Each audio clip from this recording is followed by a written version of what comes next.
What's up, everybody? Welcome to Podcast Now. I'm Alex, and in this video, I want to talk about that Suicide Squad Kill the Justice League gameplay. So, I live reacted to it in the live stream for the Game Awards last night. If you guys, I guess, want to check out my raw take on it, there's that. But, I've watched it a few more times, and, I think I'll stick to kind of what I was saying in that. I definitely like it. I don't think it's like awful. I don't think it's horrible. Any of the like bad, big words that maybe you would use to do it. But I don't think it looks amazing. I don't think it, and I think my main point like on Twitter was this wouldn't sell me on this game at all. And I don't know who this is selling that the game, that they're going to now buy the game because of the gameplay. Definitely looks solid, and I do think I like it a little bit more upon repeat, viewings, but it still doesn't look like, I don't know, anything stand out. Now, I definitely want to make it clear, right, because here's where the dislikes come in. YouTube hides them, but I still see them, so feel free to leave it. No, honestly, when it comes to gameplay, it's very important to remember, and even for me, I guess, to say it, right? Like, playing it is different than seeing it,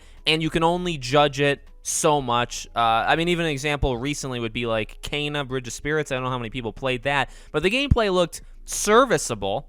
Honestly, like, it looked solid. But then when you play it, it's like, oh, this is actually the best part of the game by a mile. I can't believe how good the gameplay is. So, like, it's important to know. While I may not be the biggest fan of the gameplay right now, I could play it and say, you know what an awesome time. Now, that is the general goal, right? I think that's the general plan for this game, is just to have fun, be very fast-paced, be very, kind of like, almost even like floaty. I mean, you kind of see that. Floaty is in, like, you see Captain Boomerang have the ability to, like, teleport and very, very fast speed. Deadshot is very much, like, in the sky a lot of the time. King Shark can jump from a building, past, like, 2 buildings and land. I mean, these characters have a little bit of floatiness to them. They have a little bit of an ability to move around much faster than maybe you would, expect them to, but that's to kind of keep the pace of the game up. I mean, that's, again, I get that. I get that, and I kind of do, or I guess I at least understand it. And I do think it may work. I mean, again, we have to kind of feel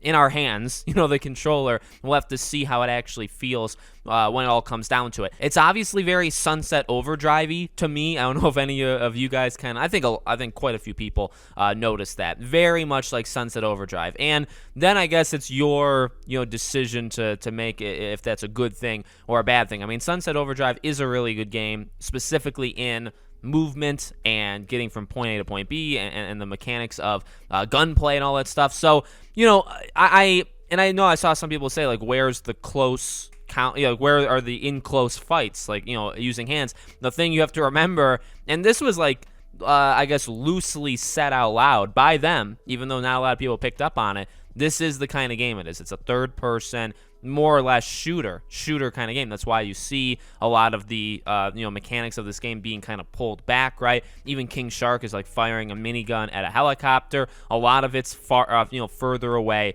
combat, and there's a lot of enemies. It doesn't like come off as like a World War Z kind of thing, but there's definitely like more enemies than you would maybe imagine. They seem to have like patterns and movement, and they're in different levels of the city, right? Like there's like ground level, and you'd have to climb up the building to get to more enemies. The city looks, I'd say one of the biggest weaknesses is every scene they showed in that trailer looked the exact same. That's just, not the enemies, not us, obviously there was different enemy variation, and some were like on buildings and on the ground, but in terms of differentiating where we are, now maybe it doesn't matter, or maybe they literally took that gameplay from like one mission, and it looked like, it was actually in one area, so it made sense. But, I would have liked to see a little bit of, like, different areas of the map. I also, small critique, and maybe this is, like, nitpicking, right? Or maybe all of this is nitpicking, but I would have liked to see, and I know it would have, like, slowed down the pace, so I get why they didn't do it,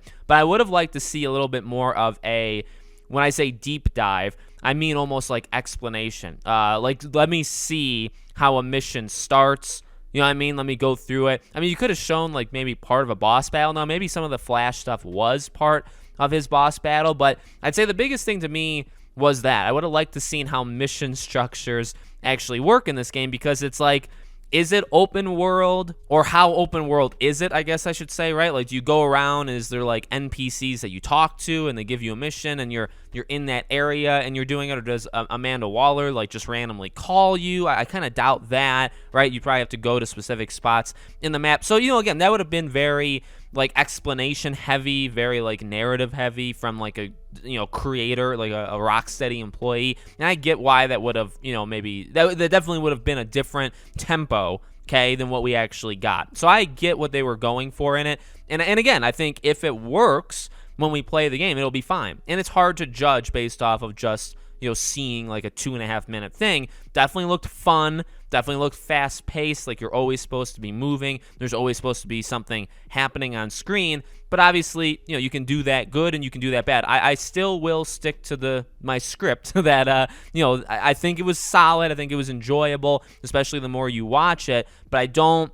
if that's all I saw, and if I wasn't like if I didn't have a channel, or, I didn't like have the money for it, or I was kind of debating between this game and like 3 other games, or, whatever, right? I don't think seeing this gameplay would have made me say, oh, now I need to, like, that sold it. That is the reason why now I'm going to buy the game. I don't think that's the case at all, at least for me. But again, much like I said for like a Kana, I think when I play it, I mean, I could be completely wrong, right? You could play and be like, holy God, no, the fast-paced gameplay is the best. Like, funny enough, it's the best part of the game. So that's what I'm hoping for that. And I think that's definitely a possibility. So let me know what you guys think. Make sure you're subscribed to the channel. Hit the bell icon so you guys know when all these videos go up. If you want to follow me anywhere else, I have a Twitter, I have a second channel, I have Patreon and YouTube memberships. Links for them all are in the description below.